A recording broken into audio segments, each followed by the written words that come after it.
IR ಅಂತಕ್ಕಂಥದ್ದು ಭಾರತದಲ್ಲಿ 1949 ಇಸ್ವಿಯಿಂದ ನಡೀತಾ ಇದೆ. ಏನು ಮತ ಪರಿಷ್ಕರಣೆ ಮಾಡತಕ್ಕಂಥದ್ದು ಈ ದೇಶದ ಚುನಾವಣೆ ಆಯೋಗದ ಬಹಳ ಪ್ರಮುಖ ಕೆಲಸ. ಅದು 3 ವರ್ಷಕ್ಕೊಮ್ಮೆ 5 ವರ್ಷಕ್ಕೊಮ್ಮೆ ತನ್ನ ಕ್ರಿಯೆಯನ್ನು ಮಾಡುತ್ತೆ. 18 ವರ್ಷ ಮೇಲ್ಪಡ್ತಕ್ಕಂಥದ್ದನ್ನ ಮನೆಗೆ ಬಂದು ಆ ಮನೆಗೆ ಆಳುವ ಸ್ವತಂತ್ರ ಓಟನ್ನು ತೆಗೆದು ಹೊಸ ಓಟ್ ಸೇರ್ತಕ್ಕಂಥದ್ದು, 2 ಕಡೆ 3 ಕಡೆ ಓಟ್ ಇರ್ತಂತ ಕೇಳಿಕೊಂಡು ಒಂದು ಕಡೆ 2 ಕಡೆ ಇದ್ದರೆ ಒಂದು ಕಡೆ ಓಟ್ ದೇವಿಕೆ ಮಾಡ್ತಕ್ಕಂಥದ್ದು ಅದರ ಪ್ರಮುಖ ಕರ್ತವ್ಯ ಆಯ್ತು ಇಷ್ಟು ದಿನದವರೆಗೆ. ಆದರೆ ಈಗ ಈ ನಡೀತಕ್ಕಂಥ ಮತ ಪರಿಷ್ಕರಣೆ ಇದಲ್ಲ, ಇದು ವಿಶೇಷ ಮತ ಪರಿಷ್ಕರಣೆ. ವಿಶೇಷ ಏನಿದರಲ್ಲಿ ಏನು ವಿಶೇಷ ಅಂತಂದ್ರೆ ನೋಡ್ರಿ, ಓಟ್ ಅಂದ್ರೆ ಬರೀ ಓಟ್ ಅಲ್ಲ. ನಾವು ಹಳ್ಳಿಗಳಲ್ಲಿ ಏನಂತಾರ, ಒಂದು ಓಟ್ ಹೋಗತ್ತ ಹೋದ್ರು ಮರಯ್ಯ 500,000 ಕೊಡ್ತೀವಿ ಚುನಾವಣೆಗ, ಅದು ಬರಲ್ಲ ಅಷ್ಟಲ್ಲ ಅಂತ ತಿಳ್ಕೊಂಡ್ರೆ ಜನ. ಹಂಗಲ್ಲ, ಎಷ್ಟು ಗಂಭೀರ ಐತಂದ್ರೆ ಬಹಳ ಬಹಳ ಬಹಳ ಗಂಭೀರವಾದ ವಿಚಾರ. ಹೆಂಗ ಈ ಪರಿಷ್ಕರಣೆಯನ್ನ 13 ರಾಜ್ಯಗಳಲ್ಲಿ ಈಗಾಗಲೇ ಮಾಡಿದರ ದುಷ್ಪರಿಣಾಮ ಏನಿದೆ ಅಂತ ಹೇಳ್ತೀನಿ ನಿಮಗೆ. 6.5 ಕೋಟಿ ಜನ ಆ ಓಟಿನಿಂದ ತೆಗೆದಾಕಿದ್ದಾರೆ, ಡಿಲೀಟ್ ಆಗಿದೆ. ಹೆಂಗೆ ಡಿಲೀಟ್ ಆಗ್ತಾರೆ ಅಂದ್ರೆ ಒಂದು ಸಾಫ್ಟ್ವೇರ್ ಮಾಡಿದವರು. ಸಾಫ್ಟ್ವೇರ್ ಅಲ್ಲಿ ತಮ್ಮ ಹೆಸರೇನು ಸರ್? ಶಿವಶಾ ಅಂತ ಅದ್ರ ಬೆಲೆ ಹೊತ್ತಿನ ಒಂದು ಅಕ್ಷರ ಮೆಚ್ಚಿದ್ರೆ ಅದು ಸಾಫ್ಟ್ವೇರ್ ತಗೊಂಡ ಆಮೇಲಿಂದ ಆ ಥರದ್ದು ಡಿಲೀಟ್. ಉದಾಹರಣೆ ನಂದು JM ಬಿಡಿಸಂಗೆ ಮೊದಲನೇ ಓಟ್ ತೆಗೆದ ಬರೀ ಬಿಡಿಸಂಗೆ, ಈಗ ನಂದು ಮುಂದೆ JM ಸೇರಿ ನಂದು ಓಟ್ ಹೋಗಿ. ಚಾಮರಸ ಮಾಲಿನ್ ಪಾಟೀಲ್ ಒಂದು ಸ್ಪೆಲ್ಲಿಂಗ್ ಮಿಸ್ಟೇಕ್ ಆಯ್ತಾ ಓಟ್ ಹೋಗೈತಿ, ಹೋಗೈತಿ ಡಿಲೀಟ್ ಆಗಿ. ಇದನ್ನ ಸರಿ ಮಾಡ್ಕೋಬೇಕು ಅಂತಂದ್ರೆ 12 ಡಾಕ್ಯುಮೆಂಟ್ ಕೊಡಬೇಕು. ಏನೇನು ಡಾಕ್ಯುಮೆಂಟ್ ಕೊಡಬೇಕು? ನಾನು ಹುಟ್ಟಿದ ಬರ್ತ್ ಸರ್ಟಿಫಿಕೇಟ್ ಕೊಡಬೇಕು, ವಾಸ ದೃಢೀಕರಣ ಪತ್ರ ಕೊಡಬೇಕು, ಇಲ್ಲ ನಂದು ಯಾವ್ದು ವಿದೇಶಕ್ಕೆ ಹೋಗ್ತಕ್ಕಂಥ ಪಾಸ್ಪೋರ್ಟ್ ಮಾಡಿದ್ರೆ ಕೊಡಬೇಕು. ಇವೆಲ್ಲ ಆಧಾರ್ ಅರ್ಥ ಮಾಡ್ಕೊಳ್ಳಿ. ಕರ್ನಾಟಕದಲ್ಲಿ ಮಾತ್ರ ಅಲ್ಲ, ಅತಿ ಹೆಚ್ಚು ಮತ ಹೋಗಲಾರ್ದು ದಲಿತರು ಕರ್ನಾಟಕ ರಾಜ್ಯದ ಮಹಿಳೆಯರು. ಯಾಕಪ್ಪ? ಭಾರಿ ಸರಳ. ಯಾಕಂದ್ರೆ ನಮ್ಮ ಮಹಿಳೆಯರು ತವ್ರ ಮನೆಗಿದ್ದಾಗ ಒಂದು ಹೆಸರು ಇರ್ತೈತಿ, ಗಂಡ ಮನೆಗೆ ಒಂದು ಇನ್ನೊಂದು ಹೆಸರು ಇರ್ತೈತಿ. ಅಲ್ಲಿ ಗಂಗಮ್ಮ ಗಂಡನ ಮನೆಗೆ ಬಂದು ಗೌರವ, ಗಂಗಮ್ಮ ಗೌರವ ಒಂದು ಹೆಸರು ತಾಯಿ ಓಟ್ ಡಿಲೀಟ್. ಈಗಲೇ ಒಂದು ಮ್ಯಾಪಿಂಗ್ ನಡೆದೈತಿ ಕರ್ನಾಟಕದಲ್ಲಿ. ಒಂದು BLO ಲೆವೆಲ್ ಮೇಲೆ, BLO ಅಂದ್ರೆ ಬೂತ್ ಲೆವೆಲ್ ಆಫೀಸರ್ ಅಂತ ಅವ್ರ ಕರೆಯೋದು. ಆ BLO ಲೆವೆಲ್ನ ಏನು ಮ್ಯಾಪಿಂಗ್ ಆಗಿದೆ, ಆ ಮ್ಯಾಪಿಂಗ್ ಮೇಲೆ 1,14,00,000 ಜನರು ಡಿಲೀಟ್ ಆಗಿದೆ. 1,14,00,000. ಅದರಲ್ಲಿ ಮೊದಲನೇ ಸ್ಥಾನದಲ್ಲಿರೋದು ಮುಸ್ಲಿಮ್ಸ್. ಈ ಉದಾಹರಣೆಗೆ BA ಇಂಜಿನಿಯರ್ ಹೆಸರು ಬರೆಯಕ್ಕೆ ಹೋಗ್ತಿದ್ದಾರಲ್ಲ, SSLC ಪಾಸ್ ಆದರು, PUC ಪಾಸ್ ಆದರು, ಬರೀತಾ ಇದ್ರು. ಅವರು ಮುಸ್ಲಿಂ ಹೆಸರನ್ನು ಸರಿಯಾಗಿ ಬರೆಯಕ್ಕೆ ಬರಲ್ಲ ಅವರಿಗೆ. ಮೊಹಮ್ಮದ್ ಯೂಸುಫ್ ಖಾನ್ ಅಂತ ಏನೋ ಒಂದು ಹುದ್ದೆ ಹೇಳ್ಬೇಕು ನಾವು ಮನುಷ್ಯ, ಅವು ಒಂದು ಅಕ್ಷರ ತಪ್ಪಿದ್ರೆ ಅವನು ಓಟ್ ಡಿಲೀಟ್. ಅಂದ್ರೆ ಇಡೀ 1,14,00,000ದಾಗ ಸುಮಾರು 60 ಲಕ್ಷದಷ್ಟು ಮುಸ್ಲಿಮರು. ನಂತರ ಗ್ರಾಮೀಣ ಪ್ರದೇಶ ನನ್ನ ತಾಯಿ ಡಿಲೀಟ್ ಆಗಿದೆ. ಈಗ 20ನೇ ತಾರೀಕಿನಿಂದ BLOಗಳು ಬರ್ತೀವಿ, 2 ಫಾರಂ ಕೊಡ್ತೀವಿ. ಆ ಫಾರ್ಮ್ನಿಂದ ಹಳೆಯದು ಹೊಸದು ತುಂಬಬೇಕು. ನೀವು ಕೊಟ್ಟಿರ್ತಕ್ಕಂಥ ನಿಮ್ಮ ಹೆಸರು ಚೇಂಜ್ ಆಗಿದ್ರೆ ಅದಕ್ಕೆ ದಾಖಲೆ ಹಚ್ಕೊಡ್ಬೇಕು. ಆಮೇಲೆ ಪರಿಶೀಲಿಸಿ ಓಟ್ ಕೊಡ್ತೀವಿ ಅಂತ ಹೇಳಿದ್ರೆ ಕೊಟ್ಟಿಲ್ಲ. ಎಲ್ಲಿ ಕೊಟ್ಟಿಲ್ಲ?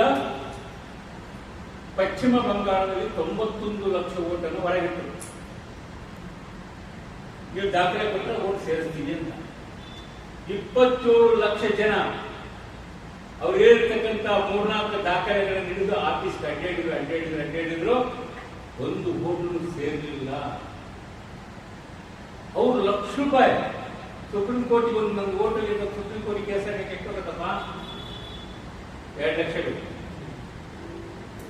ನನ್ನ ಓಟ್ ಹೋಗೈತಿ, ನನ್ನ ದಾಖಲಾತಿ ಕರೆಕ್ಟ್ ಅದಾವು, ನನ್ನ ಓಟ್ ಕೊಡ್ಬೇಕು ನೀವು ಅಂತ ಕೇಳಾಕ, ಸುಪ್ರೀಂ ಕೋರ್ಟ್ ಬರೀ ಕೇಳಾಕ ಎಷ್ಟೊತ್ತ ದುಡ್ಡು 27 ಲಕ್ಷ ಜನ ದುಡ್ಡು ಕಟ್ಟಿ ಸುಪ್ರೀಂ ಕೋರ್ಟ್ನ ಕೇಸ್ ಹಾಕಿದ್ರು. ನಮಗೆ ನ್ಯಾಯ ಕೊಡಿಪ್ಪ, ನಾವು ಮೂಲ ಇಲ್ಲಿ ನೋಡಿ, ನಮ್ಮ ದಾಖಲೆ 30-40 ವರ್ಷ ಇಲ್ಲೇ ಇದ್ದೀವಿ. ನಾವು ನಮ್ಮ ಅಜ್ಜ ಇಲ್ಲೇ ಇದ್ದಾರೆ, ನಮ್ಮ ಅಪ್ಪ ಇಲ್ಲೇ ಇದ್ದಾರೆ, ನೋಡ್ಕೊಂಡು ಡಾಕ್ಯುಮೆಂಟ್ ನೋಡ್ಕೊಂಡ್ಬಿಟ್ಟು ನಮ್ಗೆ ಓಟ್ ಕೊಡ್ರಿ ಅಂತ ಹೇಳಿ ಸುಪ್ರೀಂ ಕೋರ್ಟ್ಗೆ. ಇನ್ನು 18 ದಿನ ಚುನಾವಣೆ ಇದೆ ಪಶ್ಚಿಮ ಬಂಗಾಳ. ಏನ್ ಮಾಡ್ಬೇಕಾಗಿ ಸರ್ಕಾರ? ಸುಪ್ರೀಂ ಕೋರ್ಟ್ ಚುನಾವಣೆ ನಡೆಯೋದ್ರೊಳಗೆ ಪರಿಶೀಲಿಸಿ ನೀನು ಹೌದಾ ಅಲ್ಲ, ಹೌದಾದ್ರೆ ಓಟ್ ಹಾಕಕ್ಕೆ ನಿಂತ, ಅಲ್ಲ ಅಂದ್ರೆ ಈ ಕಡೆ ನಿಂತ ಅಂತ ಹೇಳ್ಬೇಕು. 1317 ಜನರು ಮಾತ್ರ ಪರಿಶೀಲಿಸಲು ಸಾಧ್ಯ ಆಯ್ತು. ಅದು ನೀವು ಓಟ್ ಹಾಕಲು ಕೇಳಿದ್ರು. ಇನ್ನು 26 ಲಕ್ಷ ಜನರು ಉಳಿದ್ರಲ್ಲ, ಈಗಿಲ್ಲ ನಿಮಗೆ ಮುಂದಿನ ಚುನಾವಣೆ ಓಟ್ ಹಾಕ್ಬೇಕು ನೀವು ಅಂತೇಳಿ ಸುಪ್ರೀಂ ಕೋರ್ಟ್ ಜಡ್ಜ್ಮೆಂಟ್ ಕೊಡ್ತೀವಿ. ಇದು ನಮ್ಮ ಭಾರತ ದೇಶದ ನ್ಯಾಯ. ಆಯ್ತಾ? ಸರಿ, ಅರ್ಥ ಅದು ಪರವಾಗಿತ್ತು. ನಾವು ಪಾಡಿಯೋದರಂತ ಇದ್ರೆ ಆಗಿಲ್ಲ. ಚುನಾವಣೆ ಬಿಟ್ಟು ಸರ್ಕಾರ ಬಂತು. ಬಿಹಾರ ಮತ್ತು ಪಶ್ಚಿಮ ಬಂಗಾಳದ ಮುಖ್ಯಮಂತ್ರಿಗಳು ಕ್ಲಿಯರ್ ಆಗಿ ಅನೌನ್ಸ್ ಮಾಡಿದ್ದಾರೆ. ಯಾರಿಗೆ ಓಟ್ ಹೋದೋ ಅವರಿಗೆ ಸರ್ಕಾರದ ಯಾವ ಸೌಲಭ್ಯಗಳನ್ನು ಕೊಡೋದಿಲ್ಲ. ಅಂದ್ರೆ ಅರ್ಥ ಏನು? ಕೇಂದ್ರದ ಚುನಾವಣಾ ಆಯೋಗ ಹೇಳಿದ್ದೇನು? ಭಾರತ ದೇಶದಲ್ಲಿ ವಿದೇಶಿಯರು ನುಸುಳುಕೋರು ಬಂದ್ಬಿಟ್ಟಾರ, ಅದಕ್ಕಾಗಿ ವಿಶೇಷ ಪ್ರಕರಣ ಮಾಡ್ತಾ ಇದೀನಿ ಅಂತಕ್ಕಂಥ ಮಾತನ್ನು. ಓಕೆ, 5 ಕೋಟಿ ಅಲ್ಲ 6 ಕೋಟಿ 50 ಲಕ್ಷ ಜನರು ಮರ ಇಟ್ಟರಲ್ಲ, ಅದಕ್ಕೆ ಎಷ್ಟು ಜನ ಸಿಗ್ತದೆ ನಿಮಗೆ ನುಸುಳುಕೋರು? ನುಸುಳುಕೋಟ್ರ ಕಂಡು ಹಿಡಿತಕ್ಕಂಥದ್ದು, ವಿದೇಶದಿಂದ ಬಂದಿರತಕ್ಕಂಥ ಕಂಡು ಹಿಡಿಯೋದು ಚುನಾವಣಾ ಆಯೋಗದ ಕೆಲಸ ಅಲ್ಲ. ಅದಕ್ಕೆ ಸ್ಪೆಷಲ್ ಪೊಲೀಸ್ ಫೋರ್ಸ್ ಐತೆ, ಅದು ಮಾಡ್ಬೇಕಾದ ಕೆಲಸ. ಅವ್ರು ಮಾಡಿದ್ರು ಕೇವಲ 6.5 ಕೋಟಿಯಲ್ಲಿ ಸಿಕ್ಕದ 6 ಜನ. 6 ಜನ ವಿದೇಶದಿಂದ ಕಳಿಸಪ್ಪ, ಯಾವ ದೇಶಕ್ಕೆ ಕಳಿಸೋದು? ನಮ್ಗೆ ಅಭ್ಯಂತರಲ್ಲ. ಹಂಗೆ ನಿನ್ನೋಳತಕ್ಕಂಥ ಜನ ಇವರು ಅಂದ್ರೆ ಅರ್ಥ ಮಾಡ್ಕೋಬೇಕು. ಈ ಬಿಜೆಪಿ ಅದರಿಂದ ಇರ್ತಕ್ಕಂಥ ಚುನಾವಣಾ ಆಯೋಗ ಮತ್ತು ಬಿಜೆಪಿ ಎಷ್ಟರ ಮಟ್ಟಿಗೆ ಇದರ ಪ್ರಕ್ರಿಯೆ ಇತ್ತಂದ್ರೆ, ಚುನಾವಣಾ ಆಯೋಗದ ಕಮಿಷನ್ ನೇಮಿಸತಕ್ಕಂಥ ಪದ್ಧತಿ ಇತ್ತಲ್ಲ ಸರ್ಕಾರದಲ್ಲಿ. ಒಬ್ಬ ಪ್ರಧಾನಮಂತ್ರಿ, ಇನ್ನೊಬ್ರು ಸುಪ್ರೀಂ ಕೋರ್ಟ್ ಜಡ್ಜು, ಇನ್ನೊಬ್ರು ಸಹಕಾರಿ ಇರ್ತಕ್ಕಂಥ ಮಾಡಬೇಕಾಗಿತ್ತು. 3 ಜನ ಸೇರಿ ಮಾಡ್ತಕ್ಕಂಥ ಪ್ರಕ್ರಿಯೆ. ಆ ಸುಪ್ರೀಂ ಕೋರ್ಟ್ ಜಡ್ಜ್ ತೆಗೆದೇ ನೇರವಾಗಿ ಮೋದಿ ಅವರೇ ನೇಮಕ ಮಾಡಬಹುದು ಅಂತಕ್ಕಂಥ ಕಾನೂನನ್ನ ಪಾರ್ಲಿಮೆಂಟ್ ಅಲ್ಲಿ ಪಾಸ್ ಮಾಡ್ತಾರೆ. ಅಂದ್ರೆ ಚುನಾವಣಾ ಆಯೋಗ ಪ್ರಧಾನಮಂತ್ರಿ ಕೇಳಬೇಕು ಬೇಡ, ಶುರುವಾಯಿತು. ಇವತ್ತು 6.5 ಕೋಟಿ ಜನ ಅಗಬೇರೆ ಇದ್ದೀವಿ. ಈಗ ಕರ್ನಾಟಕದಲ್ಲಿ ಪ್ರಾರಂಭ ಮಾಡ್ಯಾರ. ಇಲ್ಲಿ ಕೂಡ ಒಂದು 2 ಕೋಟಿ 2 ಕೋಟಿ ಕನಿಷ್ಠ 1.5 ಕೋಟಿ ಜನ ಹೊರಗಿಟ್ಟು ಬರೋಬ್ಬರಿ ಒಂದು 10 ಕೋಟಿ ಜಮಾ ಮಾಡಿ 2ನೇ ದರ್ಜೆಯ ಪ್ರಜೆಗಳನ್ನ ಮಾಡ್ತಕ್ಕಂಥದ್ದು. ಗೊತ್ತಿರಬೇಕು, 49 ಇಸ್ವಿ ಒಳಗೆ ನಾವು ಸಂವಿಧಾನವನ್ನು ಒಪ್ಪಿದ್ವಿ. ಸಂವಿಧಾನ ನಮ್ಮ ದೇಶದ ಮುಖ್ಯ ಅಂತಕ್ಕಂಥ ಸಂದರ್ಭದಲ್ಲಿ ಆಗಿನ RSS ಆರ್ಗನೈಸ್ ಪೇಪರ್ ಪ್ರಕಟಿಸಿ ಯಾವುದೇ ಕಾರಣಕ್ಕೂ ಈ ಸಂವಿಧಾನ ನಾವು ಒಪ್ಪಲ್ಲ, ನಮ್ದೇನಿದ್ರು ಮನುಸ್ಮೃತಿಯ ಸಂವಿಧಾನ ಅಂತಕ್ಕಂಥ ಮಾತನ್ನು 49 ಹೇಳಿದ್ರು. ಇವತ್ತು ಅದೇ ಸಂವಿಧಾನ. ಎಂತ ಸಂವಿಧಾನ ರೀ! ಎಂತ ದೇಶಗಳಿಗೋ, ಎಷ್ಟು ಜಾತಿಗಳಲ್ಲಿ, ಎಷ್ಟು ಭಾಷೆಗಳಲ್ಲಿ, ಎಂತ ಸಂಸ್ಕೃತಿ. ದೇವರಿಗೆ ಕೇಸರಿ ಬಾತನೇ ಕೊಡ್ಬೇಕನ್ನೋದು ಒಂದು ದೇವರು, ಮಾಂಸನೇ ಬೇಡ ಅಂತ ಒಂದು ದೇವರು. ಇಂಥ ವಿಚಿತ್ರವಾದ ಸಾಂಸ್ಕೃತಿಕ ದೊಡ್ಡ ಬಹುತ್ವ ಇರತಕ್ಕಂಥ ಈ ದೇಶ 77 ವರ್ಷ ಏನಾದರೂ ಇಷ್ಟು ಬೆಳೆದಂದ್ರೆ ಇದಕ್ಕೆಲ್ಲ ಪ್ರಮುಖ ಕಾರಣ ನಮ್ಮ ಭಾರತ ದೇಶದ ಸಂವಿಧಾನ. ಒಂದು ಕಡೆ ಇದೇ ಸಂವಿಧಾನದಡಿ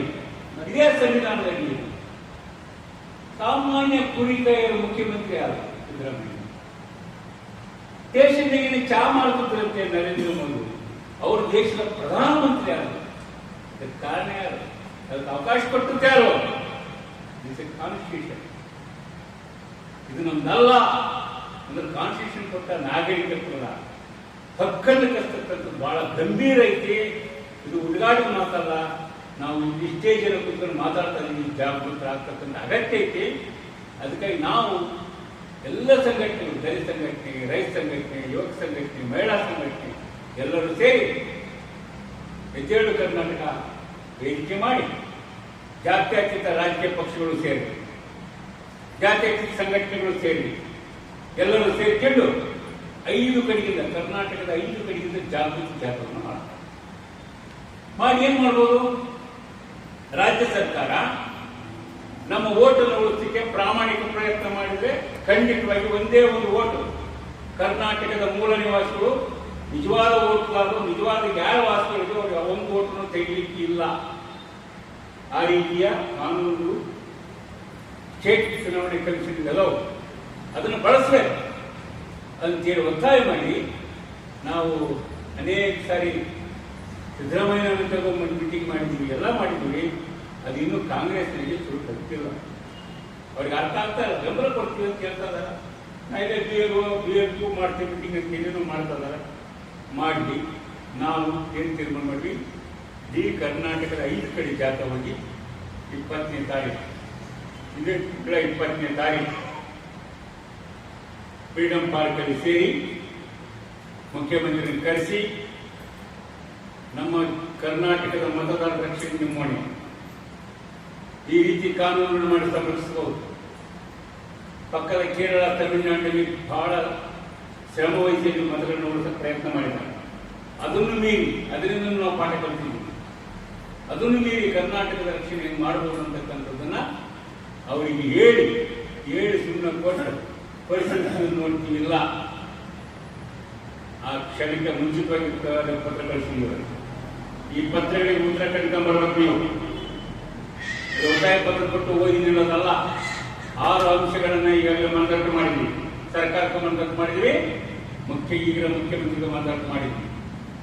ಒಂದು ಸುಮ್ಮನೆ ಮನೆ ಪತ್ರ ಇಟ್ಕೊಂಡು ಸಾಂಕೇತಿಕ ಮಾಡ್ತಾರಲ್ಲ, ಡಿಸಿ ಆಫೀಸಕ್ಕೆ ಹೋಗ್ತೀವಿ, ಭೂಮಿ ಕೊಡ್ರಿ, ನೀರು ಕೊಡ್ರಿ, ರೋಡ್ ಕೊಡ್ರಿ, ಆಯ್ತು ಸಂಬಂಧಪಟ್ಟ ಕಳಿಸ್ಕೊಂತ ಜೈಲಿಗೆ ಮಾತಾಡೋದು ವಾಪಸ್ ಕೊಡ್ರಿ. ಇದು ಚಳವಳಿ ಮಾಮೂಲು. ಆದ್ರೆ ಈಗ ಹಂಗಲ್ಲ. 6 ಪ್ರಶ್ನೆಗಳಿಗೆ ಉತ್ತರ ಕಂಡ್ಕೊಂಡ್ಬರ್ಬೇಕು ರಾಜ್ಯ ಸರ್ಕಾರ. ಈ ಕಡೆ ಉತ್ತರ ಕೊಡಬೇಕು. ಕರ್ನಾಟಕದ ಜನತೆಗೆ ಉತ್ತರದಾಯಕರಾಗಿರ್ಬೇಕು. ಒಂದೇ ಒಂದು ಮತ, ಒಂದು ಓಟಲ್ಲ ಇನ್ ಮೇಲೆ. ಅವರೇ ಹೇಳ್ತಾರೆ CM, ಯಾರ್ದಾರ ಹೆಣ್ಮಕ್ಳು ಓಟದ ನಿಮಗೆ ಭಾಗ್ಯಲಕ್ಷ್ಮಿ ಇಲ್ಲವ, ಬಸ್ ಹೊತ್ತಂಗಿಲ್ಲವ, ಕರೆಂಟ್ ಮುಂಚೆ ಹಾಕವ ಅಂತ ಹೇಳ್ತದಾರೆ. ಹೇಳಿದ್ರೆ ಅದನ್ನ ಅರ್ಥ ಮಾಡ್ಬೇಕು. ನಾವು ಜನ ಜಾಗೃತಿಯಾಗಿ ಕೇಳಬೇಕಂತ ಸರಿ ಐತೆ ತಪ್ಪೈತಿ ಕೇಳ್ಬೇಕಲ್ಲ.